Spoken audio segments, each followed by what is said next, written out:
আজকে আমার বান্ধবীর বাপের বাড়িতে এসেছে। সকালবেলা আমাকে বলেছিল যে ওদের ওখানে যাওয়ার জন্য দেখা করবে। তো একটুক্ষণ আগেও আমি ফোন করে ওকে বলেছি যে যাবো, কিন্তু এখন আমি ফোন করে বলবো যে প্রচণ্ড রোদ, আমি যেতে পারবো না। তো বান্ধবীর রিয়াকশানটা কীভাবে দেখাবো। কলটা করছি, ও ধরেনি। হ্যালো হ্যালো, কোথায় রে?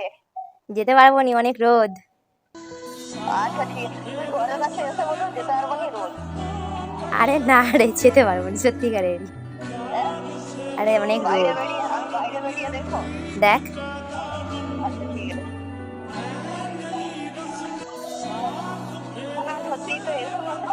যাবো নি তাহলে। আচ্ছা ঠিক আছে ঠিক আছে। ঠিক আছে, পরে দেখা হবে। হ্যাঁ, তো রেডি হয়েই গেছি আর বান্ধবীকে ফোন করলাম। ও খুব একটাও রাগ করলো না, আসলে বাস্তবটা বোঝে।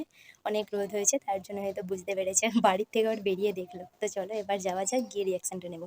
বান্ধবীকে যেহেতু রাগিয়ে দিয়েছি, তার জন্য ভেবেছিলাম যে দুটো আইসক্রিম নেবো, বান্ধবীর যাতে একটু রাগ ভাঙে। কিন্তু দোকান এখন বন্ধ, তো যাওয়া যাক খালি হাতেই। বান্ধবীদের বাড়ির কাছে এখন চলে এসেছি, এবার সাইকেলটা রাখবো, রেখে ডাকবো। সাইকেলটা তো রেখে দিয়েছি, আর এখানেই আছে ওদের বাড়ির জানালা, তার জন্য আস্তে আস্তে কথা বলছিলাম যাতে না ও শুনতে পেয়ে যায়। ওদের বাড়ির গেটের কাছে চলে এসেছি, এখন ওকে ডাকবো। প্রিয়া, চলে বললাম যে তোকে বলছিলাম যে আমি যাবো, তুই বিশ্বাস করছিস? না না